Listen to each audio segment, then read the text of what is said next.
مدني حسن محمود هيلي حسن ومد كمل dadka aqoonyahanka ee ummadda Soomaaliyeed kamid madanuhu waa gudoomiye hore ee baarlamaanka Galmudug waxa weeye madanuhu dadka ka shaqeeya arrimaha nabadda iyo isdhexgalka sida la wada socotay intii garanasana waa mid kamid xubnaha aadka u muhiimka ee madasha nabadda iyo isdhexgalka dhalinyarada gobolka Mudug marka kale maama Caasho Geela Diiriye waa mid kamid haldoorka ummadda Soomaaliyeed ay ku faanto waa wasiir hore ee Puntland waana xildhibaan hore ee Puntland waxay ka shaqeysaa arrimaha bulshada bugaagista danyarta iyo nabadda iyo isdhexgalka maamadu waa xubin firfircoon oo madasha kamid intaas kadib gelitaankeena barnaamijkiisa horaantiisa waxaan doonayaa in barnaamijkan iyo wuxuu yahay faahfaahin dheer aan ka helno waxaan ku soo dhaweynayaa gudoomiyaha guud ee madasha nabadda iyo isdhexgalka dhalinyarada gobolka Mudug mudane Cabdiqani Cismaan runtii sharaf weyn ayay noo tahay inaan halkan caawi ugu nimaano anagoo ka hadlayna ama ka doodayna mawduuc aad iyo aad muhiim ugu ah bulshada oo ah doorka wadaniyadda iyo walaalnimada ay leedahay bulshada nabadeeda iyo horumarkeeda runtii in muddo ayaan jeclayn inaan barnaamijyada noocaas aan qabano bulshada sida halkan kaga muuqata waxaa barnaamijkan caawi soo qaybiyay madasha nabadda iyo isdhexgalka dhalinyarada gobolka Mudug oo ah madal muddo 2 sano gobolka ka shaqeynaysay nabadda iyo isdhexgalka bulshada ka shaqeynaysay sidii ummadda walaalnimada iyo jirkeeda loo xoojin lahaa ilaaha waa ku mahadsan taas caawi toole halkan waxaan idinku casuumnay sida uu idin sheegay fartooyo laba shakhsi oo aad muhiim u ah oo aan rabno inaan wax badan ka faa'iideysano noona sharixi doono mawduucaas annaguna discussion aan kala yeelan doono wadaniyadda iyo walaalnimada iyo wadaqabsi waxaan maleynayaa waddankan dhibaato badan iyo burbur badan oo soo maray waxay noqotay arrin la iska ilaaway waxay noqotay arrin qofkii ka hadlaaba lagu qoslo aan la yiraahdo wuxuu ku jiraa dheerdheel iyo ma garanaysaa waxaa hore u dambeysay runtii arrintaas sax ma ahan bulshadeena waxa weeyaan diiradda iyo qiyamka qofnimo oo ku nool yahay waxa weeyaan waa inuu jacaylka oo jecel yahay waddankiisa dadkiisa iyo ma garanaysaa guud ahaan dalkiisa midaas hadday inaga dhimato oo inaga baxdo waxa weeyaan wax weyn baa inaga maqan qodob weyn baa inaga maqan sidaa darteed yaanan dhadheer u qaadan arrinkan si fiican u fiican mawduuca caawi toole professor Xasan Maxamuud Hayl waa nin professor oo dalka dibadda yimid gudoomiye hore maxaan ku yiraahdaa Galmudug weeye sidoo kale maama Caasho Geela Diiriye oo taqaaniin idin kura oo wax badan arrimaha siyaasadda iyo maamul wanaagga idin kala qeybtay ahayd wasiir hore ahayd magaalada gudoomiye hore ee guddiga dastuurka guddiga dastuurka runtii waa dad maaragtay aan wax badan aan ka faa'iideysan karo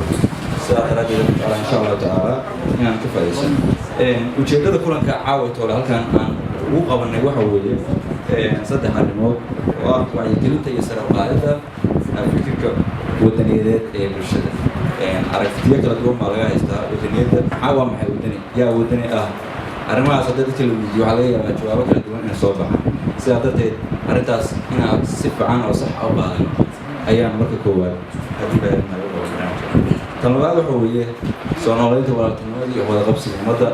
oo muddo badan dhibaato iyo caqabad ku jiray halkan caawi toole waxaa barnaamijkan loo qabanayaa si wada jir dhalinyarada reer Gaalkacyo Galmudug ha sheegteen ama Puntland ha sheegteen yaabta ahaato saddexaad waxa weeye xoojinta nabadda iyo isdhexgalka bulshada oo aan miisaad soo waday waan jecelnahay inaan ayadana sii xoojino sare u qaadno barnaamijkaba inaan siiyo labada mudane min 10 daqiiqo oo midba uu mawduuciisa khaaska uga hadli doono 10kaas daqiiqo wuxuu ku soo koobi doonaa mudane Xasan Maxamuud Hayl baan ku bilaabi doonaa wuxuuna ka hadli doonaa mawduuca wadaniyadda kadibna halka markay barnaamijku inoo marayo 10 daqiiqo markuu dhameeyo maama Caasho Geela u gudbana iyaduna 10 daqiiqo ayay qaadan doontaa si guudna waxay uga hadli doonaa waxay tahay walaaltinimadu intaa marka inoo marayso kadib waxay u gudbi doonaa su-aalo meesha ka maqneen ixtaalka ra'yi ee ah nooc walba qofku wax ku cabiri karo haddaad geeraar wax ku cabiri kartid waad ku cabiri kartaa haddii aad doonaysid inaad gabay wax ku cabirtidna waad ku cabiri kartaa haddii soomaaligaaga sidiisa ah aad doonaysid inaad wax ku cabirtidna waad ku cabiri kartaa sidaas darteed marka waxaan bilaabanaa barnaamijkeenna waxaan kusoo dhaweynayaa mudane xasan maxamuud hayl oo inoo dulmari doona dulmar guud inoo ku samayn doona waxa ay tahay wadaniyad kusoo dhawow mudan iyo intii gacan ka geysatay oo soo qaadisay xafladan madasha dhallinyarada isirkigalka bulshada iyo nabadda waa arrin muhiima wejiyada halkan ka muuqda waa dad dhallinyara dhallinyaraduna waxaa la yidhaha Soomaaliya 75 markaana waa lagaba maarmaan inay ayagu is-abaabulaan inay ka shaqeeyaan maslaxadda guud iyo maslaxadda gaar ahaaneed oo ayaga waayo waa mustaqbalkii berito oo waddankan hogaamin leh waxaan ku faraxsanahay waa tii labaad oo aan ka qayb galo middaan tii ka horreysa waxay ahayd 20kii Oktoobar oo ka dhacday dalka Maraykanka magaalada Minneapolis oo dad 250 qof ay iskugu yimaadeen oo dhallinyarada laftigooda ay ka soo qayb galeen marka waxaan gudagalahayaa mawduuca wadaniyadda waxay ka bilowdaa qof waxay ka bilaabataa oo talabaada koox waxaa ku xiga dadweyne dal ku dhaqan marka la yidhaaho qofku waa qof saamayn ku leh bulshada oo bulshada ku soo kordhin kara oo bulshada u hagi kara dariiqa toosan oo horumarka iyo sida dhinac walbaba si loo horumariyo bulshadaas koox ku bahooday oo leh dareen wadaninimo oo jecel dalkooda iyo dadkooda marka saddexdaas haddii la yidhaaho buug hala qoro oo wadaniyadha laga sheekeeyo wax laga sheekayn kara maaha ama wax lagu koobi karo 10 daqiiqa ma aha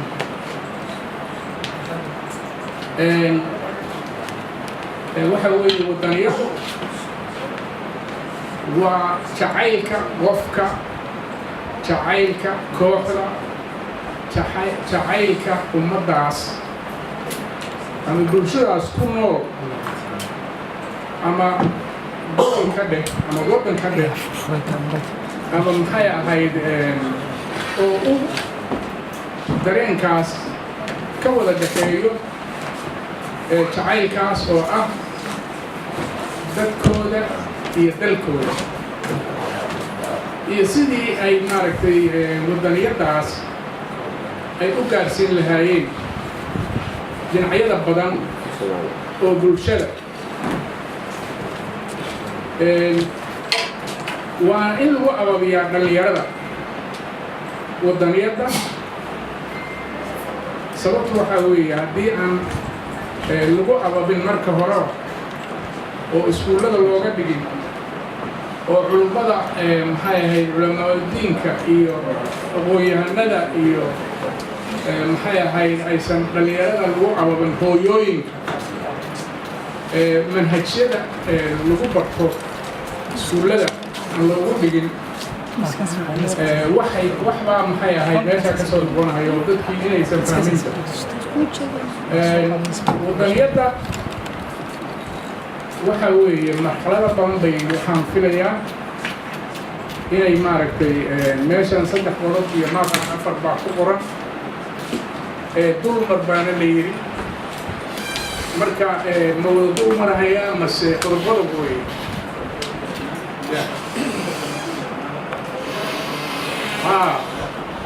marka arrintaas waxaa weeye waa waddaniyadii waddaniyaduna maxay ahayd keligeed maaha waddaniyadda waa ruuxda dadka weeye dadkaa la rabaa inay dabaqaan dhalinyarada ha ahaadeen siyaasiyiin ha ahaadeen maxay ahayd ururada haweenka ha ahaadeen culummada ha ahaato cid walbaba waa inay maaragtay contribution ay ka bixiyaan ama maxay ahayd ka qaybgal maxay ahayd dimuqraadiyadaas ama dimuqraadiyadana ina waddaniyadaas waddaniyadu ayada ayaa maxay adaa ku nool adaa la rabaa waddaniyadda qofka markuu yahay qof waddaniya cid ma dulmiyo cadaalad xumo ma sameeyo xaq dhowr iyo dadka walaalihiisa rag iyo dumarba oo kula nool bulshadaas ayaa maxay ahayd dareenkaas waddaniyaddu inay ka wada shaqeeyaan oo ay maxay ahayd ay ku gaaraan waxa ay doonayaan taas weeye waddaniyaddu waddaniyaddu dee bulsho kasta oo meel ku nool kollay boqolkiiba boqol ma laakiin inta hormoodkaahu waa inay ka shaqeeyaan hadday dhalinyaro yihiin hadday maxay ahayd mujtamaca qaybihiisa kala duwan yihiin hadday yihiin leadershipka laftigooda siyaasiyiinta inay ka shaqeeyaan weeye maxay ahayd waddaniyadda waxaa muhiim ah waddaniyadda laftigeeda inay laga shaqeeyo soomaalida marka la eego xaqiiqa dad waddaniyeyna weeye inkastoo waddaniyadooda ay marxalado badan soo maray marxaladahaas oo maxay ahayd kuwa halgan oo ay maxay ahayd gumaysi madira kuwa maxay ahayd sidii ay wax u qabsan lahaayeena haatanna waxaad moodaysaa dabayl inay dhacayso waddaniyadeed oogo waddaniyaddu waa dareen bulshadeed qofeed kooxeed dadka maxay ahayd ku nool bulshadaas oo dhan wax looga baahan yahay inay ka shaqeeyaan weeye maama caasho geela diiriye maama caasho waxaan doonayaa inaan ku weydiiyo dulmar guud waxaad naga siisaa waxa la yidhaahdo waxay walaaltinimadu tahay walaal markaan dhahno maxay noqonaysaa macnihi waxaan dhahnaa walaalku waa kan ila dhashay so waxyaalo kale jira qofba waxaa laga yaaba inuu dhinac ka eego marka dulmar guud waxaa naga siisaa waxa ay tahay walaaltinimadu bismillaahi marka ugu horeysa madasha isdhexgalka iyo mudanahay oo martida ahayd caaway iyo martishada kaloo kasoo qayb gashay dhammaantu waa la salaamaya runtii waqadda waxay igu soo qoreen 5 daqiiqo hadda waxaa li waa 10 daqiiqo la waxaan ku dadaalayaa inta ugu muhiimsan inaan ka soo qaato walaal marka laga hadlayo marka ugu horeysa waxaa madaxa ku soo dhacaya waxaa weeyaan walaalnimo isku dulqaadasho is-ilaalin isku naxariisasho dad aan yacni kala go-aynin oo wax walba dhiigga isku huro oo walaalkaayo meel yaalla oo ama wax lagu samaynayo aadan isha ka fiirsan karinin baa markaa madaxa ku soo dhacaysa waxa madaxa ku soo dhacaysa waxa weeyaan inaysan walaaltinimadu ahayn wax xaalad markaas jirta looga gudbo laakiin walaaltinimadu ay tahay wax qalbigaaga ku jira oo aadan marnaba ka tegi karinin marka waxaan rabaa inta aan muxuu ahaay walaaltinimada iyo saameynta ay ku leedahay nabadda iyo beledkeenan iyo gobolkan mudug iyo intaanan gelinin waxaan rabaa inaan bal dhowr tusaale ka soo qaato walaalnimadu sidee bay ku dhacdaa waxaa ogtihiin waddan waxaa jira qaaradaha adduunka oo kaleeto qaaradba muxuu ahay meel bay ku taala qaaradba dad bay leedahay qaaradba dadkeedu waxa weey waa walaal weeye marka loo fiirsho qaaradda kale mesela Ameerikaanka oo kale markaad fiirisid waxa laga yaabaa mararka qaarkood waxaad aragtaa markii meel dagaal ka dhaco in la yiraahdo dadka muwaadiniinta Mareykanku inay ka soo baxaan iyadoo xataa kuwa Soomaali ay ku jiraan taas macnaheedu waxay ku tusaysaa dadkeedu u xisaabsan yahay muxuu ahaa walaalnimay dareemayaan waa ilaashanayaan khatartay ka ilaalinayaan waxyaabahaas oo kale sidaas oo kale ayaa wadamada kalena markii dhib dhacdo la yiraahdo wadankaas waa isku duulayaan dadka muwaadinka oo dhankaas waa wada kacaan oo waxay yiraahdaan sidee dalka yaga oo dalka muxuu ahaa ku soo duulayo kulli qalabka la wada qaataa marka taas waa midda kale oo walaaltinimada iyadana la isugu imaan karo waxa kamid ah waxa weey diinta waad ogtihiin dadku markay isku diin yihiin waa walaalo muslimiinta oo dhan waa walaal baa la yiraahdaa markay dadku isku diin yihiin waa la isku dilaa dhiigooda la isku dilaa dhiigooda isku daata waxa weeyaan qof muslim ah hadii uu qof kale wax yeelo isla markaba waa loogu aaraa marka taasuna waxa weeyaan waa wax kale oo iyadana walaaltinimada oo la isku walaalaysto waxa la isku walaalaysan karaa oo kala midabka dadku markay isku midab yihiin waa isku ag dhimanaysan hadda waxa la kala yahay Kenyaan Afrikaanka oo kaleeto mar waa Afrikaanimadood ku diriraysa marna waxaad ku diriraysaa wadan mesela Kenya iskama gali karaan oo fiisa haysan qof Kenya jooga waa muwaadin laakiin anigu ma ihi marna Afrikaan baa isla wadanahayo waa isku kay dilay oo midab baa muxuu ahaa naga wada dhaxeeya tusaale baan idin soo qaadanaya hadda ka hor anoo India joogna baa maalin anagoo meel safar marayna oo safar dheer waliba u socona baa muxuu ahaa tuulo aan istaagnay waxa la yiri wiil walaalkiin ah baa tuuladan jooga marka dhowr gabdhood oo Soomaaliya ahayn markaas waxaan nahay inaan walaalkay aragna maahane maba gudbayno saali safar dheer baa loo socdaa sharciguna waxa way 6 marka la gaaro in meeshii aan u soconay aan gaarno marka waxaan nirmay ilaa aan walaalkay aragna marka anaga markii qalbiga waxa nooga jira walaal marka lagu dhaho qof Soomaali ah baa madaxa nooga jiray waa sugnay waxa loo diray muxuu ahaay telefoon baa loo diray bushkuleeti buu soo qaatay iyo aha wiil Nigerian ah asagoo naga qalbi fiican yahay Soomaali xogaa rasiistanima ku jirta oo markay arkaan qof kale waxaan u qabnaa inaan ka qurux badannahay oo ka fiicannahay oo ka sareyno laakiin Afrikaanka kale way naga fiican yihiin marka midabka la yiraahdo yaani walaaltinimada way dareemaan halkaas uu nooga soo ordo nagu soo booda my sisters waa nagu soo bood annaga marka aragiisii aragnay bacagaha wax ka dayno يعني واحد دريميسا أنا واحد سنة walaalkii leedin sheegay laakiin waa walaal asaga laakiin kal iyo niyad iyo moral fiican buu noogu soo orda taas waxay ku muujinaysaa yani midabka wuxuu kamid yahay waxyaabaha la isku soo raaco maalmaha kamid gabar yar baa ii sheegaysay Mareykan oo muxuu ahaayay subax dadka Mareykan jooga alisay bay baxaan oo shaqada markay aadeen qofka duso gaari haysan bas buu meel u istaaga marka waxay ahayd Sunday night qolo muxuu ahaayay cadaan oo xalo dhaqamre cabeysay oo afar ah baa gabadhii oo muxuu ahaayay bas u taagan ku soo oroday markaas ay gabadhii kala tuureen waxay dhaheen muxuu neegarkan balaayadan waxaana wadankayagii baabiiyay gabadhii ayagoo naf markaas raba inay garaacaan ba halkaas waxa ka soo baxay nin madow ah markuu ka soo dhacay afartii ninba dhulku dhigay my sister buu yiri ma kuwana ku taaban kara يعني maxaa uga jira waa balaag American yani midabka boo muxuu ahaayay waa kaxeeyay baskii buu saaray markuu ayu okay illa uu yiri way baskii ka fuushay kama uu sataginin ayagina halkaan midba meel ku tuura marka taasuna waxay ku tusaysaa yani midabku inuu iswalaaleeyo bal iyada waxba la isku ahayn waxa kale oo muxuu ahaayay iswalaaleynta iyadana kamid ah afka waa aragti ciyaaladan hadda dibadda noogaga maqan markay ka yimaadaan Soomaali ma yaqaan Soomaaliga waa iloobeen dhowr baa luqad isla yaqaan waxay arkeen environment-iga ee dadeed adeerkeed habrarteed waa Soomaali ku hadlaynin marka mid bay waxay ku ogyihiin halkaan mid baxay ku ogyihiin walaalaha mooda afka isku soo dhaweynayaan maxaa isku keenay luqadaas isla wada yaqaanaan baa isku keentay Soomaalidu markay meelaha degan tahay waxaad arkaysaa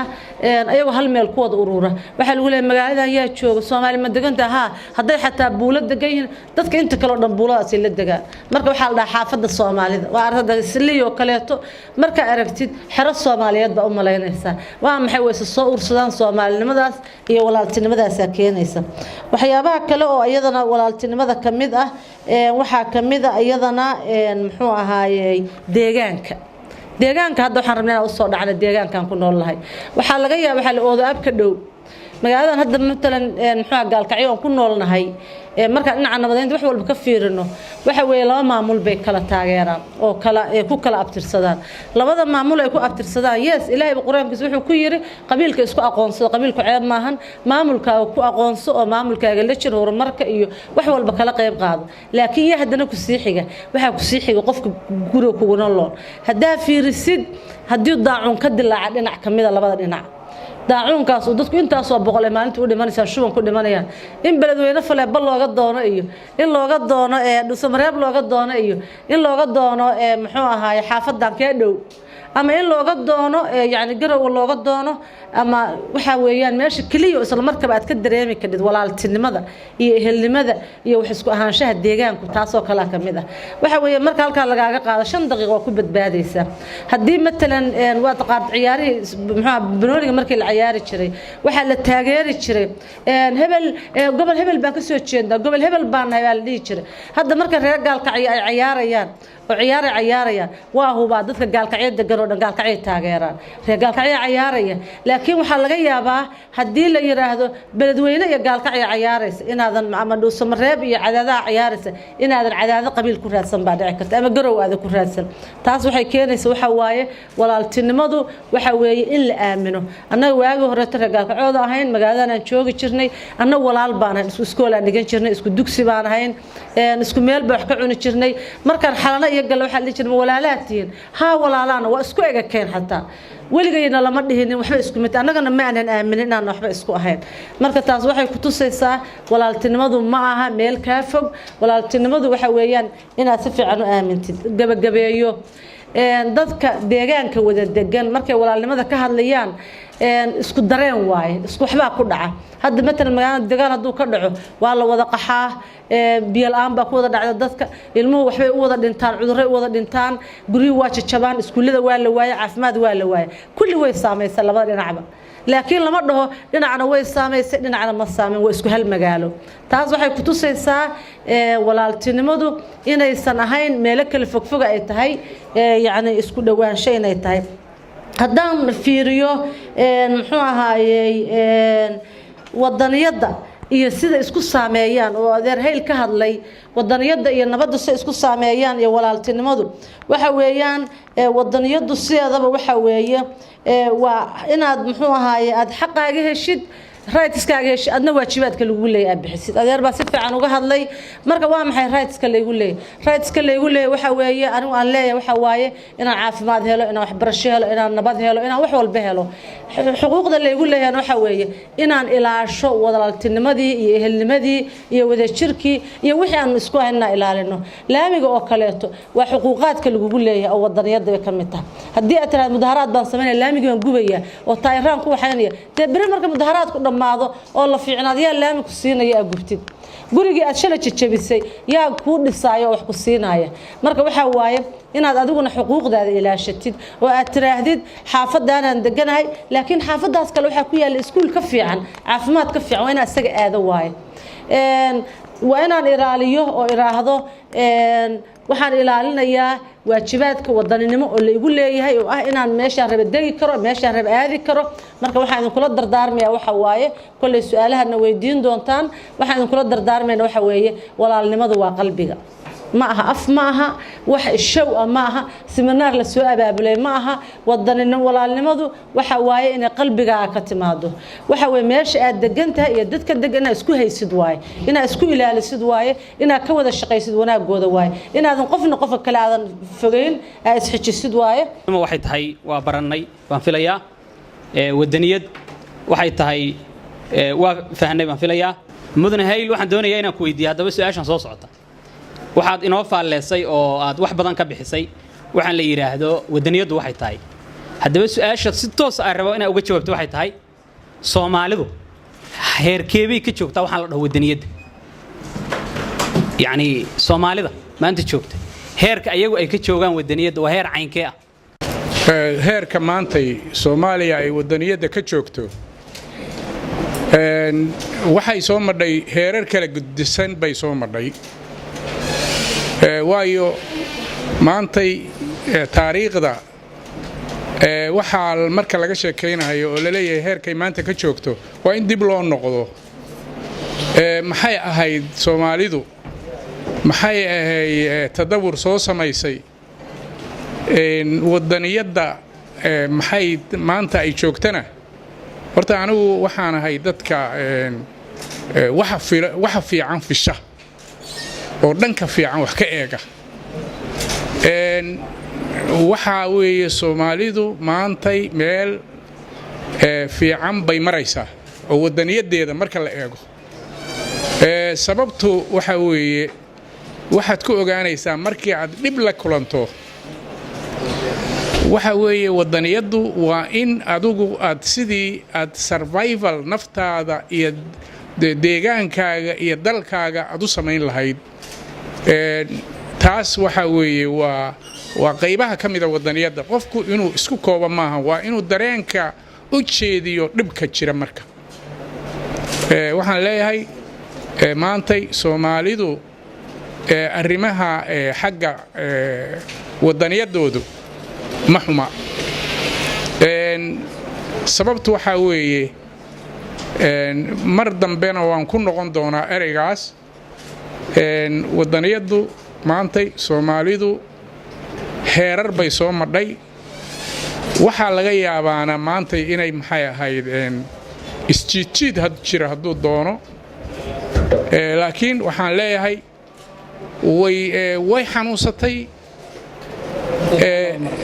way xanuunsatay laakiin way ka soo biskoonaysaa maanta walaaltinimada aad noogala hadasho haddaba annaga ka Soomaali ahaan walaaltinimada xaggee naga joogtaa horta walaaltinimada waxyaabaha korinaya waxa weeyaan kulligay waa wada garan karnaa waxa weeye niyad wanaag qofka hadduu niyad wanaagsan yahay wax wanaagsan mar walba qalbigiisa ku jiro inuusan xumaan sameyn qalbigiisa ku jirto inuu dhibta ka fogaado qalbigiisa ku jirto macnaha walaalnimadiiba koriye waxa walaalnimada siyaadin karana waxa weeye isku tanaasul wax waa iska dhacayaan adduunkan wax waa dhacayaan waxa laga yaabaa ayadoo dadku nabad yahay walaal yahay ehel yahay nabadii cirka marayso baa waxa dhici karta mid ama balaayo kala soo didhay ama Ilaahay ku sababay inuu qof dilo markaas waxa la reer hebel nabadii bay jibiyeen marka waxa weeye hadii reer hebel hadana qalabka qaataan waxa weeye nabadii way sii halaabaysaa walaaltinimadii waa sii gudbaysaa marka walaaltinimada salkeedu waxa waaye adigoo niyad wanaagaas la yimaado una tanaasulo wax badan wax ka soo dhaco Ilaahay wuxuu ku yiri muxuu ahaa sabrka wanaagsan hadii qof dhinto oo laba dhimato oo saddex dhimato waxaad aamintaa bal marka hore u dhabagal waxay ku dhaceen waxa lagaaga baahan yahay si aad walaaltinimada u xoojisid inaadan horay ka didinin waxa loo baahan yahay inaad waxa u dhabagashid niyad wanaagaas loo baahan yahay qalbigaas loo baahan yahay hubsasha loo baahan yahay waxa lagu daweyn karaa waa inta hadii ay ku talaasunaysan waxa weeyaan dulqaadkaas faraha badan kala u gudbana hadii la haydmo marka hal qof oo su'aal qabaan duu jiro oo rabo in su'aal laga kaafiyo hadii kale waa ka gudbana oo su'aalaha kale aan si toos ah u gudbana hay هذا وجود بسؤال عن قبض لا بسؤالات بن قبض رأي مقبض سؤال كوا ده حويدين يا بروفيسور هيل waxaa laga shakiyay yani qiimaha leedahay wadaniyada su'aasheedu waxa weeyaan maxaa lagu garan karaa astaamaha qofka jecel wadaniyada maxaa lagu garan karaa astaamaha qofka jecel wadaniyada qof walba yiraahdo wadaniyada waan jecelahay laakiin astaamaha jira waxaan rabaa inaan noo faa'iideysid astaamaha qofka lagu garanayo wadaniyada aad u gudbo marwaa shaqeele su'aasheedu waxay tahay macnaha qeexday walaaltinimada asbaabta siyaadin karaya maxaa siyaadin karaya walaaltinimada maxaa hoos u dhigi karaya oo daciifin karaya yani walaaltinimada inay hoos u dhacdo marka intaas ayaan kaga baxaya oo salaam iyo mahadsanid dhib yar tahay qofka waa la oran karaa waa wadani laakiin qofka ficilkiisa iyo qowlkiisu inay israacaan laga arko inuu wadani yahay taas baa maaragtay muhiimadda ugu weyn sababtu waxa weeye qofkii ama hayraha wadani baan ahay laakiin waxa uu samaynayo iyo ficilkiisu iyo qowlkiisu waa inay israacsan yihiin dareen wadaninimada waa inay ku jiraan waxaan rabaa inaan tacliiq yar ama comment yar aan ku darsado walaaltinimada iyo waxyaabaha xoojiya iyo waxyaabaha walaaltinimada ee dadka wajirkooda kala dilaan rabaa wax yar inaan ku daro waliba waxa uu fikir ka badan yahay insha Allah waxaan rajaynayaa wax fikirkayga ka qiimo badan inaan idin sheego kow marka koobaad walaalnimada iyo waxyaabaha xoojiya waxay ku xiran tahay wax walbaba qiimaha ay leeyihiin marka hore inaan ogaano marka ogaano waxa qiimaha ay leeyihiin ama baahida aan qabno inta la eg tahay markaasay laga maarmaan noqonaysaa tusaale ahaan oo kale haddii aad xanuunsantaho madaxa lagaa hayo uma baahnid in lagu wacyigeliyo lagu yidhahdo muhiim bay kuu tahay inaad cuntid keliina madaxa dejiye iyo daawo iyo laakiin adaa naftaada u baahan tahay waa ku khasban tahay marka hore qiimaha ay leedahay waxaan rabaa inaan ku soo koobo ka diini ahaan inay tahay qayb ka mid ah iimaanka inaan walaalkaa kale aad jeclaatid qof walba waa qayb ka mid ah iimaankaaga nebigu sal allahu alayhi wasallam wuxuu leeyahay laa yuuminu axadukum xataa yuxiba liakhiihi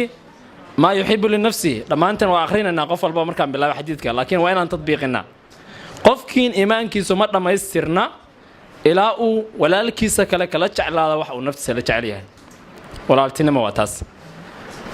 wadaniyadda ayana sidoo kale way soo gelaysaa iimaanka qayb ka mida wey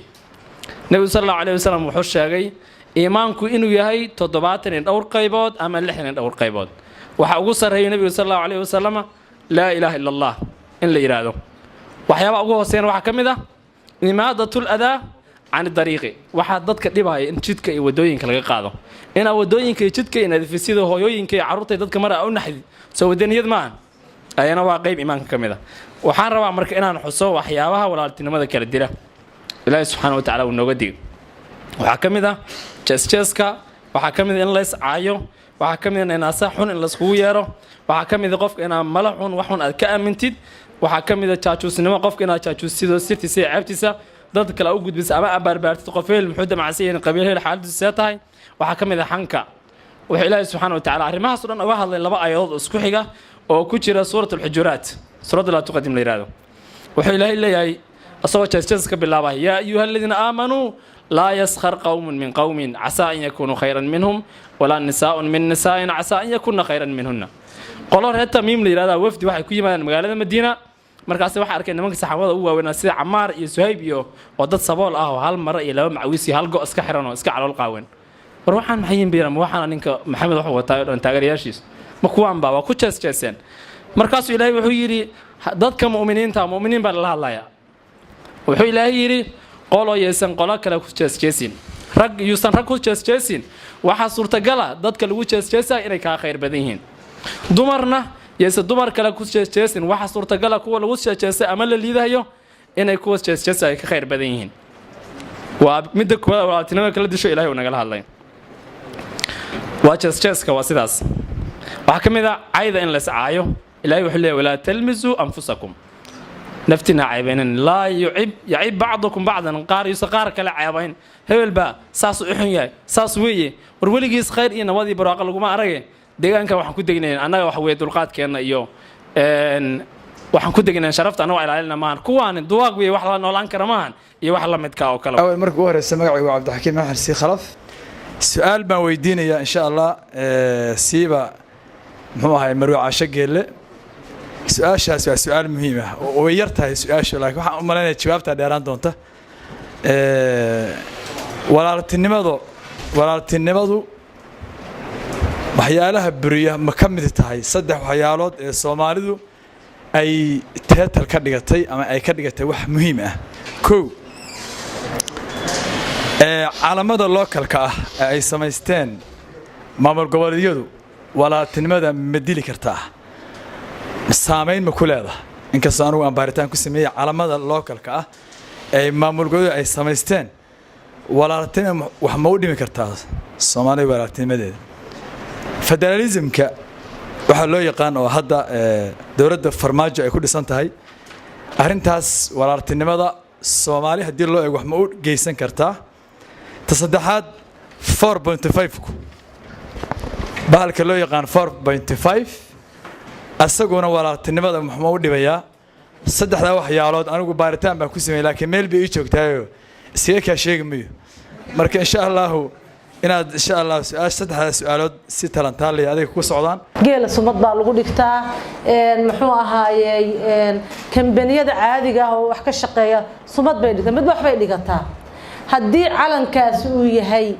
mid aan cudur u keenaynin ama aadan ujeedkiisa aadan ka lahayn inaad calankii buluugga ahaa oo naga dhaxeeyey oo Soomaali samaysatay inaad ku burburiso uusan ahayn uu yahay sumadii adigu aad lahayd oo aad isaga soocaysay aad ku muujinaysay inaad degan tahay halkaas ay degan tahay aniga dhib uma arko waa macnaha awal baan markii hore ka sheekeeyay qalbigayga inaan ka hadlo midda federaalka waa sidoo kale federaal markii la sameeyay oo wax eray nagu cusub waaye waa wax aanan aqoonin oo hore u aqoonin ujeedkii kaliya aan waxaan kamid ahaa dadkii Embagati joogay Eldoret joogay actually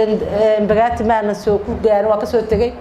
Eldoret joogay federaalnimadani waxaas markii la keenay guddi waxaan kamid ahaa guddiga federaalka markii laga hadlayay federaalka aniga qalbigayga wixii ku jira markaas waxay ahayd war markaan gaalkacood ahay oo aan dugsi sare muxuu markaan ka buux aan jaamacad lahayn ilaa hadda jaamacadii waxay noqotay gurigayga laamiga hormar 5 jaamacadood baa ku yaala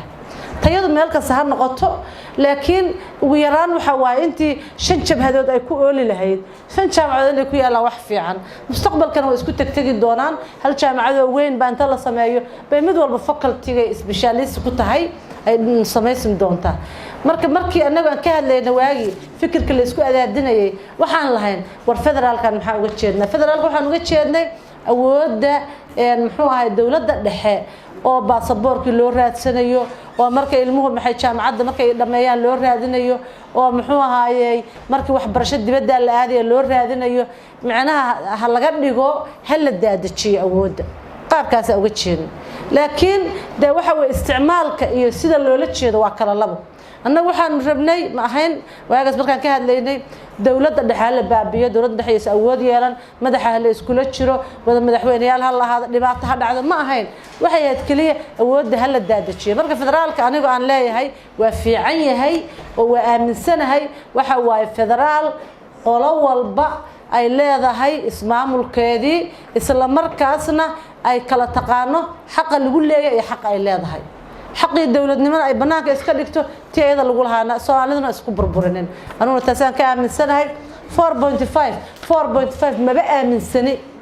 Soomaali kansar buu ku yahay xaraan buu ku yahay Soomaalidu ama cidna isma tirinin ha yaraato ama ha badnaato deegaan weeye dadku waxa weeyaan anigu waa jecelahay siyaasadda waa jeclaan lahaa inaad sharaxada laakiin maxaa isku sharaxi waaye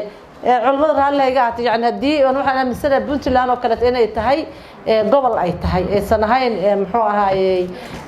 hadii aan khaldanahayna waa la sixi karaa maxaan isku sharaxi waaye aniga waxaan rabaa anoo dadku jecel yahay oo intaan dooratay in ka badan oo aan isubo baan rabaa inaan qofka ku noqdo laakiin ma raba in qof magacaabo magacii waa Faadma Cabdiraxmaan Jaamac ka tirsan aqoonyahanada yararka imika soo baxay su'aal baa wataa su'aasheedu markii si loo eego way fududahay markii si kale loo eego macnaa dhankayga ahaan loo eegana way adag tahay xagga wadannimada waxa jira dad muwaadin iska dhigaya hadana ahayn waa indirect iyo indirect macnaha waxa marka ku tusayaan inay yihiin muwaadin macnaha aan wadani for example dadka qurbo joogta ah waxay markii hore waddanka ugu tageen dhibaato iyo carqalado maanta se Facebook ka dhidhinayaan waxay leeyihiin kolba waxa jira hadda adiga oo waddankii joogo goob joog u ah wax kasto dhacaya waxay ka dhigayaan wax del zero macnaha adu muwaadin ma tiiriga ah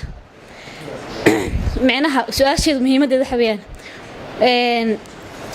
Xasan Hayl baa iska laasaan maleenayo qaybta wadannimada muwaadinimada ama wadaninimadu ma qolo gooniya iska leh horta su'aalo badan waa laga keenaa qurbo jooga laakiin marka runta laga hadlo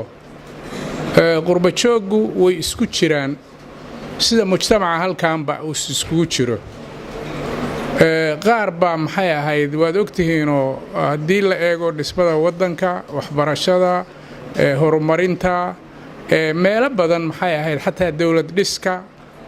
way ka si fiican maaragtay sababtu waxa weeye wax badan bay maaragtay ku soo kordhiyeen qurbo joogu laakiin waayahan oo dhan afka lagu hayaa laakiin waxaan qabaa gabadhu waxay weydiisay su'aasha qof kasta oo aabihii iyo hooyadii ay yihiin Soomaali waa wadani weeye dalkana lama kala leh laakiin waxay ku xiran tahay qof walbaba kartidiisa iyo sida maxay ahayd wadaniyadda asagu oo maxay ahayd oo u baraskareeyo ama ay tahay ujeedadu inuu dalkan wax u taro inuu dadkan wax u taro sida wada ogsoonahay qolyaha wax ka qora arrimaha bulshada waxay dhahaan deegaan walba ama dhul walba oo laba kulansada dhulkaasi wuxuu noqdaa dhul nabada dhulku hadduu kulansano waxa la dhaho wadaniyad iyo walaaltinimo dhulkaasi wuxuu noqdaa dhul nabada haddaba waxaan raba waxay tahay wadaniyad markaan ka hadlayo sidee nabad xagee macnaha xiriir kala leedahay wadaniyaddu waa saldhigga nabadda weey haddaan wadaniyad jirin haddii nabadu maba imaanaysaba marka nabaddu waxa weeye saldhigga wadaniyadda waayo qofka wadaniga ahu waxbaa u kala baxsan nabadda waxa weeye waa saldhigkaas weeye waana loo baahan yahay adiga u baahan marka wadaniyaddii waxay saldhig u noqonaysaa nabadda haddaan wadaniyad jirinna waayo qofkaanu sida caasha ay sheegaysaba caasho geelle haddee kalsooni ma jirto haddaysan wadaniyad jirin haddaan dadku maxay ahayd garaadkiisu aysan ahayn qofkan walaalkaaya inaad maxay ahayd xaq dhowrtid inaad maxay ahayd kalsooni la abuuro waxaan aad iyo aad maaragtay dadkiinaan dhallinyarada oo aad ka shaqayseen xaqiiqda waa kalsooni abuur weeye magaaladii oo dhan markaad madheen oo dhinac walbaba maaragtay aad u qaadeen dariiqyada oo aad maxay ahayd hoteelada aad iskugu yeerteen waxay noqonaysaa kalsoonidii weeye markaan runta ka hadalna waxa weeye marka meel shishay gaadhay haantu guntay ka tolantaa meeshaan baa looga baahan yahay wadaniyadda iyo nabadda bannaan kore iyo qurbo iyo midna ma jirto markaan runta ka hadallo dhibkuba wuxuu ka yimaadaa ama qaarki ka yimaado waxaa laga yaabaa inay tahay maxay ahaydeen bannaanka maamacaasho caawa laga bilaaba waxaad wadi jirtay waa sax oo waan ku ognahay taa caawa laga bilaaba nabadda adigu maxaad u hibeynaysaa uga qayb qaadanaysaa nabaddu inay 100% noqoto maxaa weeye waxa adigu leedahay maanta taasa laygu ogaad waxa weeye midaan ballan qaaday caawa haddii aan sii noolaado inaan u hibeeyo waxa weeye inaan dadka ka wacyigeliyo in ay nabaddu fiican tahay aan ku wacyigeliyo nabaddu in ay muxuu waxyaabaha jabinayeen in iska ilaashaan taas waa igu ogtihiin haddaan sameeyaa waxa waaye hadaad idaacad TV-yada iyo fiirsataan muxuu fariimo nabadeed baan ku qornaa maalin walbaan muxuu ahay seminaaro wacyigelinta qornaa ee sameynaa oo ku saabsan kulli nabadda intaas oo dhan waxaan uga jeednaa waxa waaye laba waxyaabood inaan dadka aad uga sii wacyigelino mid waxa weeye waxyaabaha lagu dagaalamo dhul baa ka mid ah dhulkan ilaahay baa samaystay adigu waxa weeyaan maanta intaad noolaanaysid ma ogid inaad calfan doontid ma ogid waxa aad haysatid xataa inaad calfan doontid ma ogid waxa weeye nabadda wax kasta oo jeceshahay baa loo huraa wax badan oo aad jeceshahay baa nabadda loo huraa qodobkaas waxaan rabaa inaan ballan qaado dadkan u sheego mar walbana ku wacyigeliyo waxa laga yaabaa in maanta oo dhan la isku haysto meel yar oo lagu dagaalamo inta soo qof ku dhimato ilaahayna muxuu ahaa in dhiigiisa la umadiisa dhiigiisa la daadsho ma banaana marka waxa weeye midda labaadna waxa weeye rabaa inaan ku wacyigeliyo oo aan aad iyo aad uga mahadcelinayo aadna aan uga shaqeynay waxa weeye wiilasha dhalinta yar oo idaacadaha iyo TV-yada ka shaqeeya oo gaalkacyo ka shaqeeya waa u abaalgudaynaa waa u muxuu hambalyeynayna sababta wax umada kala dili jiray oo dhibaateyn jiray oo dadka waxa xun u sheegi jiray oo muxuu ahaayay qof aan joogin la dhihi jiray taliye bal ka waran dagaalka xagee maraya intaasaan dillay intaasaan hoojin wixii dhihi jiray idaacadaha ahaayeen wiilashaas dhalinyarada waxyaabihii aan kala tilin jirnay oo kala fariisan jirnay waxa kamid ahaa dhulkan idinkaale waa caruurtiinni waa hooyooyinkiin waa eedooyinkiin waa adeeradiin dhibta ka daaya wax fiican haddaada sheegin idaacadda waxuna ka sheegin waa ku muxuu mahadinaynaa sanadkii la soo dhaafay oo dhan idaacadaha gaalkacyo oo dhan eray xun lagama sheegin waana waxa kaliya oo gaalkacyo ku degtay gaalkacyo xabad ma dajin oday kaliya ma dajin odayaasheeni khayr Allah siiyo laakiin waa aragtay markay shirarka isugu yimaadaan hal eray ku kala xanaaqaan war malihid meesha anaga leh war aduguna waa leedahay adiga leh insi ku kala xanaaqaan meeshaana waxa weeye qofba maalin buu ka tagayaa marka waxa weeyaan dhalinyaraduna inay sii wado annaguna aan wacyigelinta joojin dadkuna qof kasta eraygu ku dhago muxuu ahaaye khayr allah siiyo walaalkeen baa si fiican walaalnimada iyo si fiican oo diin aan noogu sharxay waxa weeye waxa dadka kala dila oo aan rabno inaan ka shaqeyno aan caawa ballan qaaday waxa weeyaan dacaayadda xun in la joojiyo dacaayaddu waxa dadka kala dila waaye dacaayadan maanta dhan la leeyahay iyo beenta marka waxaan leeyahay intaasna laga waantooba aad iyo aad baa u mahadsantihiin dhammaan ka soo qaybgalayaasha barnaamijkan waa dareemayay dad fara badan oo gacmaha taagayay inaan barnaamijka soo xirnay laakiinse waxa keenayay waqtiga iyo gabagabadiisa inagoo aan kala raagayn kala daalayn barnaamijyo badan iskugu soo noqon doona haddii ilaha idmo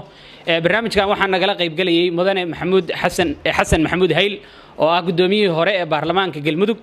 waa aqoonyahan Soomaaliyeed sidoo kalena waxa uu kamid yahay dadka sida gaarka arrimaha nabadda iyo isdhexgalka gobolka aad iyo aad uga shaqeeya marwo caashigii la diiriyo oo ahayd wasiirad hore xubin baarlamaan hore arrimaha bulshada iyo kaalmeyntoodana aad uga shaqeysa sidoo kalena arrimaha nabadda iyo isdhexgalka aad uga ololeysa ayaa nagala qaybgalayay aad iyo aad baa dhamaantiin u mahadsantihiin anigoo Axmed Maxamed Xirsi Axmed Farotooyana barnaamijkan waa idin xiriirinayay barnaamijkan waxa idin soo siideynayay oo aad ka daawanaysaan TV-ga goobjoog sidoo kalena madasha isdhexgalka dhalinyarada gobolka Mudug ayaa waxay tahay tii barnaamijka kan daadiintiisa iyo waliba barnaamijkan ka shaqeyntiisa iyo abaabulkiisaba iska lahayd doodana waxay ku saabsaneed arrimaha walaaltinimada iyo wadaniyadu ay xiriirka sida ula leeyihiin waxaan la yiraahdo nabadda waxa inoo soo xiraya barnaamijka dood weyna xiran tahay marka dood barnaamijkan waxa inoo soo xiraya gudoomiyaha dhalinyarada mudane Caydiid waxaan u mahadcelinayaa dhammaan bulshada hadashay waxaan rabaa inaan hal qodob ku daro qodobka wadaniyadda qodobka walaalnimadana aan halkaas uga haro wadaniyaddu waa damiir walaalnimo iyo dareen ummadeed oo qofka ku dhaliya dad jecli iyo dal jecli intaasi waa cabirka wadaniyaddu ay si gaar ah marka soo noqdo magaaladan Gaalkacyo waa magaalo aan wada leenahay Soomaaliya oo dhan ka dhaxaysa dadka markaad aragtid ama reer Puntland aad u tagtid waxay ku leeyihiin magaalada ganacsigu waa Boosaaso marka reer Galmudug u tagtidna magaalada ganacsigu waxay ku leeyihiin waa Gurceel ama waa Cadaado annaku meesha aan wada leenahay oo ay tahay inaan ku doodno intaan tashano labada dawlad goboleedba aan ku qabsano waa Gaalkacyo oo ah mid ah inaan iraahno Gaalkacyo waa magaalada ganacsiga xaqiiqdii ganacsiga Soomaaliya ka socdaa waxaan isleeyahay Gaalkacyo sidoo uga socdaa waa ganacsi la taaban karo way haddii uu helo amni yar dalka annaga qabsanayna waxaad dareensan tihiin dalka waxa maamula siyaasiyiinta ah mucaaradka ah kuwa hadda shaqeeya ah waxa u badan oo ka dhex muuqda ay waa dad reer Mudug ah ama Galgaduud iyo Mudug meeshii la isku oran jiray ee Mudugta hore ama ilaa garow la gaaro marka waxay u baahan tahay in raganimadii dhexdantaa marada ugu xiranno aan u dhaqaaqno aan ismuujino aan dalka qabsano magaalada waa magaalo yar dad walaala baan nahay dad isku baahan baan nahay dad kala tagi kara ma nihin waxaan dareensanaa maalmaha ka mid ah maamacaash waa sida sheegtay meesha xamaali baa ku diriray 13 qof aan ku dhintay waxa intaas dheeraan neef geel oo la kala qaado 13 wiil ku dhibatay ka waran subax barqada neef geel la cid laga dhacay galabkii baa la is weeraray 13 meedah habeenkii la kala jid